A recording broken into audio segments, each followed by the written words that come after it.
अभिषेक। सनातन धर्म में 3 संप्रदाय हैं मेन। जैसे ऊपर से तो 4 ही वर्ण आए थे, ब्राह्मण, क्षत्रिय, वैश्य और शूद्र। और यहाँ धरती पे आके सब अलग अलग हो गए, जातियों में बट गए, हजारों जातियां हो गई। वरना भारद्वाज गोत्र क्षत्रिय में भी मिल जाएगा, जाट में भी मिल जाएगा, और भारद्वाज गोत्र वाल्मीकि में भी मिल जाएगा, हरिजन में। आए थे ऊपर से गोत्र के नाम से, 4 थे वर्ण सिर्फ, ब्राह्मण, क्षत्रिय, वैश्य और शूद्र। आए थे 7 ऋषियों की संतान होकर के धरती पे, और यहाँ आके अपनी अपनी जातियां बांट ली। मैं यादव, मैं सिख, जिसने जैसा मैं काम जैन, करा वैसे ही बन गए। मैं फलाना, जिसने जो मैं काम ब्राह्मण में भी तिवारी, जो काम मैं ब्राह्मण में भी शुक्ला, मैं ब्राह्मण में भी गौड़ ब्राह्मण।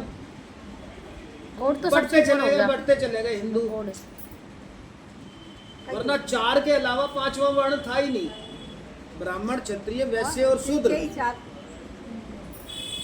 अब भारद्वाज गोत्र क्या वाल्मीकि में, हरिजन में नहीं मिलता? भारद्वाज गोत्र क्या जाट में नहीं मिलता? और भारद्वाज क्या ब्राह्मण में नहीं मिलता? थे एक ऋषि की संतान हम सब। हाँ, अब वो कर्म के हिसाब से वो कर्म करने लगे। कर्म के हिसाब से जाति बना दी। ब्राह्मण थे, भारद्वाज की ऋषि की संतान थे, ऋषि की तो है। वो गवाही गलत बात नहीं पाएगी मेरी एक भी। हाँ गुरु जी, सही बात है। अब वो वाला काम करने लगे, नाली का काम करने लगे, उनको हरिजन बोलने लगे।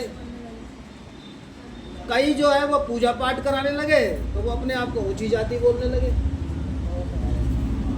वरना कोई ऊंची जाति, कोई नीची जाति था नहीं हमारे हिंदू धर्म में। वो भी तो भगवान भी कहते हैं मैंने नहीं बनाई जात पात, तुमने खुद बनाई है। सही बात। इतिहास जाके देख लो, सिर्फ हाँ। 4 वर्ण आए थे ऊपर से नीचे। वर्ण तो 4। 7 ऋषियों की संतान है हम। 7 ऋषियों से उपऋषि हुए, उपऋषि से फिर ये जात पात में बढ़ते चले गए। अब वो गलती क्या हुई, जो वो अपने आप को काम ये वाला करते थे, नाली का सफाई का काम करते थे, सबसे बड़ा काम वो किया करते थे। परंतु मुगलों ने, अंग्रेजों ने एक थ्योरी अपनाई, वो थी फूट डालो शासन करो की नीति।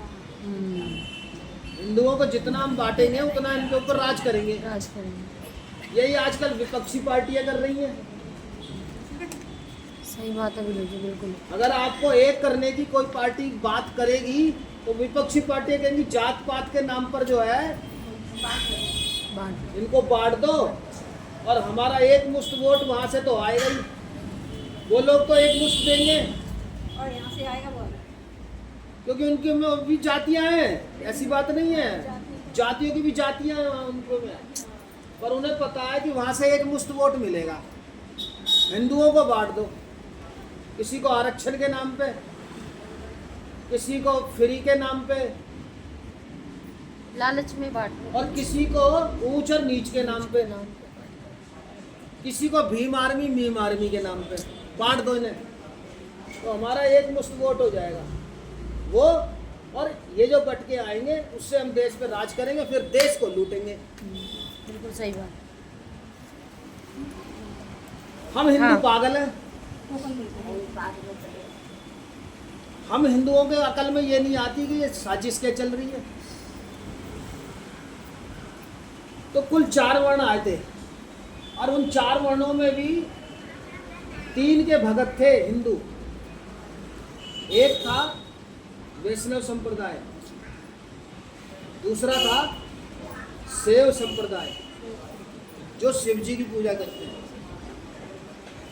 और एक था शाक्त संप्रदाय जो माता की पूजा करते हैं। सही। अब ये बड़ा लोगों से सवाल पूछा जाता है लोगों के द्वारा। बैठ जाओ, 5 मिनट हो, देर तो सबको होती है। 10 मिनट लगेंगे। कोई बात नहीं। रेस्ट सिर्फ एक जगह है, वो रेस्ट जब आता है ना तो वो पूरा रेस्ट आता है, जब कितनी देर में होता है। तब वहाँ ना देर है ना अंधेर है। वहाँ तो कुछ भी नहीं है। सबको देर ही देर है, सबको। जहाँ पे सबको देर है, साथ में यही जाना है गुरुजी। साथ में रेस्ट तो सिर्फ एक जगह मिलता है, सिर्फ एक जगह। कोई क्या मेरे को रेस्ट मिलता है, घर में रेस्ट मिलता है, मैं कहूँगा नहीं मिलेगा।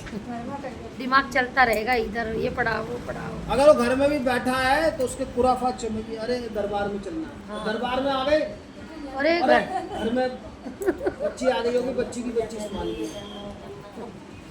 गलत कह रहा हूँ क्या मैं? नहीं, सही बात है, बिल्कुल सही बात है। रेस्ट सिर्फ एक जगह मिलेगा तुम्हारे को, किताबें पर तब तक देर हो जाएगी, तब तक देर हो जाएगी, सही बात है। तब समय नहीं मिलेगा, तब ये चीज़ समझाने वाला नहीं मिलेगा।